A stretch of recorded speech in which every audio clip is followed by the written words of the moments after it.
Halo semua, kami dari kelompok J yang beranggotakan Shana, Yola, Vincent, Novi, Niva, dan Frankie. Pada kesempatan ini, kami akan mempresentasikan studi mengenai pengolahan limbah padat pada dua kondisi wilayah yang berbeda, yaitu Kota Pelabuhan E dan Lembang. Pengolahan limbah padat itu menjadi isu penting karena setiap wilayah mempunyai karakteristik yang berbeda, sehingga membutuhkan pendekatan teknologi yang tidak bisa disamaratakan. Kota Pelabuhan itu sebagai wilayah urban yang memiliki aktivitas perdagangan, logistik, dan rumah tangga yang tinggi. Nah, dengan volume limbah bisa mencapai 6.000 ton per hari dan komposisi yang beragam. Limbah organik dari pasar menjadi perhatian utama karena berpotensi menghasilkan gas metana dan bau yang berdampak pada lingkungan. Nah, di sisi lain, wilayah Lembang itu didominasikan dengan peternakan sapi perah skala kecil. Meskipun jumlah ternak terbatas, akumulasi kotoran itu cukup signifikan.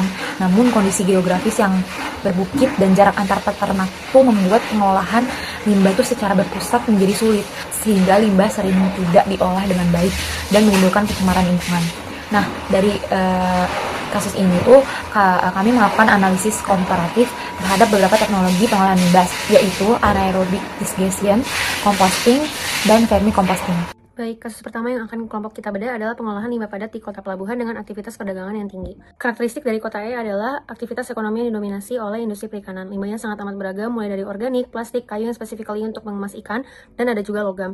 Sumber limbah organik bisa dari pasar ikan dan tradisional yang sangat amat berpotensi menghasilkan bau tidak sedap dan emisi gas metana. Masalah yang perlu diurus dari hulu adalah pencampuran antara limbah organik dan organik, karena akan sangat menyulitkan proses-proses penanganan limbah selanjutnya. Maka dari itu, kami akan mencoba merancang sistem yang menjawab permasalahan limbah dengan kadar air tinggi, permasalahan limbah tercampur, dan merancang sistem pengolahan dengan alur transportasi yang optimal. Sebelum membahas sistem pengumpulan, saya akan coba menjelaskan terlebih dahulu tahap-tahap pemilahan. Di sistem yang kami rancang, diharapkan penghasil limbah bisa melakukan pemilahan awal, yaitu organik dan anorganik. Di saat limbah sampai di transfer station, akan dipilah menjadi organik, anorganik daur ulang, dan residu menggunakan pemilahan mekanis menggunakan konveyor, trommel screen, dan magnetic separator. Setelah terpisah, limbah akan dikompek dan di-shred untuk mengurangi volume sebelum dikirim ke TPS. Di TPS akan dilakukan proses seperti anaerobic digestion, proses daur ulang, dan proses waste to energy untuk sampah-sampah residu. Untuk sistem pengolahan ada dua, limbah organik dari pasar ikan dan limbah selain itu. Khusus untuk limbah organik yang dari pasar ikan yang tradisional, diharapkan sudah dipisahkan dari limbah organik jenis lainnya dan anorganik agar bisa langsung diangkut ke TPS. Selain dari itu, limbah akan di-pick up menggunakan kendaraan berkapasitas kecil ke transfer station, dan karena limbah ini bisa mencapai 6.000 ton per harinya, transfer station akan dirancang berkapasitas cukup besar untuk menampung volume ini. Nah, limbah yang volumenya sudah dikecilkan lewat sistem compacting dan shredding akan ditransfer ke TPS. Kami merancang limbah untuk dikumpulkan di transfer station terlebih dahulu dan dipilah di sana agar frekuensi perjalanan jauh ke TPS bisa dikurangi dan menurunkan biaya operasional. Setelah limbah organik dipisahkan, tahap berikutnya adalah pengolahan menggunakan anaerobic digestion. Teknologi ini dipilih karena limbah di kota E didominasi limbah basah dari pasar ikan dan pasar tradisional yang memiliki kadar air yang tinggi dan mudah terdegradasi. Di dalam reaktor, limbah diuraikan oleh mikroba tanpa oksigen melalui 4 tahap, yaitu hidrolisis, asidogenesis, asetogenesis, dan metanogenesis. Dari proses ini dihasilkan biogas yang mengandung metana sebagai sumber energi alternatif, serta digestate sebagai pupuk. Tetapi, keberhasilan proses ini sangat bergantung pada kualitas limbah. Jika masih terkontaminasi plastik atau logam, maka efisiensinya dapat menurun secara signifikan. Untuk limbah anorganik, sistem pengolahan dibagi menjadi dua aliran utama berdasarkan nilai gunanya.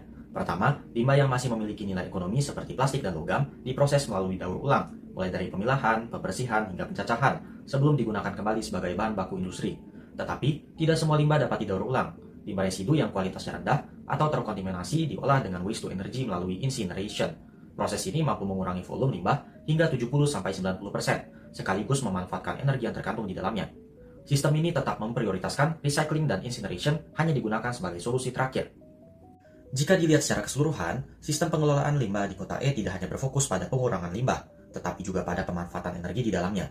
Dari sisi organik, melalui anaerobic digestion, limbah diubah menjadi biogas yang mengandung metana sebagai sumber energi alternatif. Sementara itu, dari sisi anorganik, limbah residu diproses melalui waste to energy, sehingga energi panas dari pembakaran dapat dimanfaatkan, misalnya menjadi listrik. Dengan kombinasi ini, limbah tidak lagi hanya menjadi beban, tetapi berubah menjadi sumber daya sekaligus mengurangi emisi metana dan kebutuhan landfill. Tetapi, proses incineration tetap berpotensi menghasilkan emisi, sehingga diperlukan pengendalian seperti scrubber dan filter. Secara keseluruhan, sistem pengelolaan limbah di kota E sudah dirancang secara cukup komprehensif.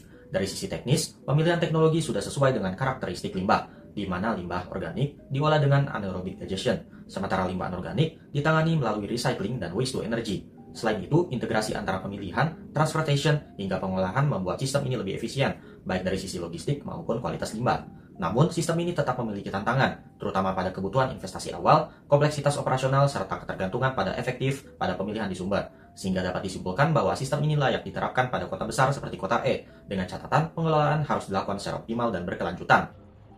Selanjutnya kami membahas kasus yang kedua, yaitu pengelolaan kotoran sapi skala kecil di daerah perbukitan. Pada kasus kedua, yaitu pengelolaan kotoran sapi skala kecil di daerah perbukitan, kami menganalisis karakteristik kota di daerah Lembang, di mana kota Lembang sendiri itu memiliki daerah perbukitan dan memiliki jumlah peternak sapi perah yang cukup banyak, dan tersebar di beberapa wilayah, sehingga penyebaran peternak sapi itu bersifat sekitar. Jumlah sapi di daerah Lembang sebenarnya relatif sedikit, sekitar 3-6 ekor sapi setiap kandang. Namun jumlah peternak sapi itu banyak, sekitar 6.000 peternak, sehingga total populasi sapi perah di daerah Lembang itu banyak sebenarnya, sekitar 26.300 ekor. Dengan demikian, jumlah limbah kotoran sapi dari Lembang itu banyak, sekitar 234 ton per hari, menurut sumber yang kami cari sebelumnya. Namun, pada kasus kedua ini, kasus yang kami analisis, diasumsikan bahwa setiap hari peternak itu mengumpulkan sebanyak 60-120 kilo limbah. Sehingga bisa diasumsikan bahwa total limbah kotoran sapi yang dikumpulkan dari setiap peternak itu relatif sedikit. Nah, daerah Lembang memiliki karakteristik lingkungan perairan yang kotor, bau, dan berwarna, sehingga diperlukan teknologi pengolahan limbah ternak sapi seperti vermicomposting yang dapat mengubah limbah kotoran sapi menjadi pupuk kompos yang ramah lingkungan. Nah, untuk analisis ketidaklayakan penggunaan biodigester, di mana dari sisi teknisnya jumlah kepemilikan sapi yang relatif kecil, yaitu sekitar 3-6 ekor, itu bisa nyebabin volume kotoran yang dihasilkan tuh gak stabil. Padahal proses anaerob dan dalam biodigester ini itu bergantung pada kestabilan bahan baku dan kondisi reaktor. Nah, ketidakkonsistenan ini tuh dapat mengganggu aktivitas bakteri metanogen, sehingga produksi biogas menjadi tidak optimal, bahkan berpotensi mengalami kegagalan proses. Dari sisi ekonominya, biaya investasi awal tuh pembangunan untuk biodigester itu khususnya tipe fixed dome itu tergolong cukup tinggi. Namun manfaat yang diperoleh itu relatif kecil, hanya setara dengan penghematan beberapa tabung LPG per bulannya. Nah, dengan masa balik modal yang cukup lama juga. Nah, hal ini tuh bikin teknologi ini tuh kurang menarik di kalangan peternak yang skalanya kecil. Nah, selain itu juga kondisi geografis dari daerah Lembang itu berbukit juga menjadi kendala. Nah, pembangunan reaktor membutuhkan konstruksi tambahan supaya dia stabil dan memiliki resiko keretakan atau kebocoran yang dapat menyebabkan sistem tidak dapat berfungsi. Nah, dari sisi operasionalnya tuh kebutuhan air itu untuk mencampur serta keterbatasan dukungan teknis itu juga menjadi hambatan. Nah, jika terjadi gangguan kecil, sistem tuh cenderung tidak terawat dan akhirnya ditinggalkan. Maka dari itu, biodigester skala individual ini tuh kurang layak dan diperlukan alternatif yang lebih sederhana, adaptif, dan ekonomis. Keunggulan yang pertama terletak pada kualitas nutrisinya. Vermicompost atau casting memiliki kadar hara yang jauh lebih tinggi, terutama pada unsur nitrogen, fosfor, dan kalium, serta mikronutrien yang lebih lengkap. Secara fisik, teksturnya lebih halus dan kaya akan humus. Menariknya, casting juga mengandung hormon serta enzim bioaktif yang secara alami mempercepat pertumbuhan tanaman sekaligus memperbaiki struktur dan pH tanah, sehingga daya serap airnya meningkat secara signifikan.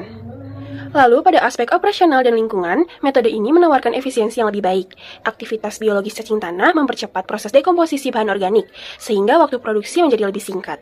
Selain itu, prosesnya jauh lebih ramah lingkungan karena minim bau menyengat dan mampu menekan pertumbuhan bakteri patogen.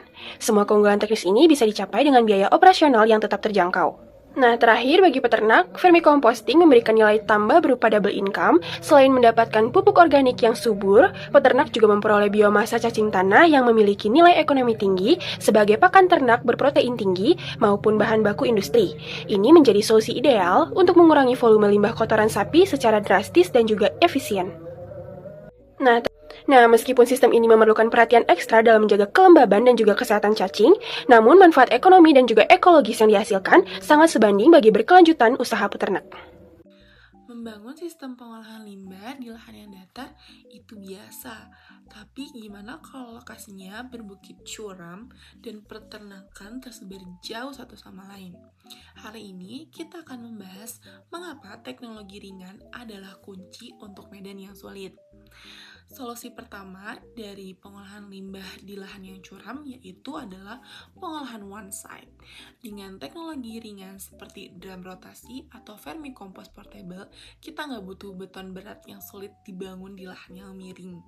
Yang kedua, ada menerapkan sistem bank kotoran. Belajar dari desa Telengkung, pengolahan komunal secara aerobik mampu mengubah limbah kolektif menjadi pupuk hanya dalam 1-2 minggu aja. Yang ketiga, ada integrated farming. Dengan pengolahan kohe di perkarangan sendiri, peternakan tidak hanya menjaga kebersihan, tapi juga meningkatkan kesuburan lahan secara mandiri. Singkatnya, teknologi ringan dan terdesentralisasi adalah jawaban untuk fotografi curam. Efektif, hemat biaya, dan langsung bermanfaat bagi tanah dan setempat. Model ekonomi yang dapat digunakan untuk memberikan nilai tambah bagi peternak, salah satunya adalah model ekonomi sirkular atau green economy, di mana pada model ekonomi ini mengolah suatu produk yang kurang bermanfaat, seperti limbah kotoran ternak menjadi produk yang lebih bermanfaat, dan memiliki nilai atau kualitas produk yang lebih tinggi, dan juga memiliki nilai ekonomi yang tinggi juga. Nah, pada umumnya, limbah kotoran sapi itu dapat diolah menjadi biogas dan pupuk kompos, yang tentunya memiliki nilai ekonomi yang lebih tinggi. Nah, biogas itu memiliki nilai ekonomi tinggi karena biogas itu dapat digunakan sebagai cadangan energi listrik dan cadangan alternatif gas alam seperti LPG yang lebih ramah lingkungan. Olahan limbah ternak menjadi pupuk kompos itu cukup efektif karena pengolahan limbah ternak sapi menjadi pupuk kompos itu bisa didapatkan melalui produk samping yang melalui proses pengolahan biogas menjadi biosluri itu yang menjadi pupuk kompos organik, dan bisa juga melalui vermicomposting. Melihat kondisi lembang yang berbukit-bukit, sistem yang dapat direkomendasikan adalah pengolahan limbah yang dilakukan langsung di titik sumber atau di masing-masing kandang peternak.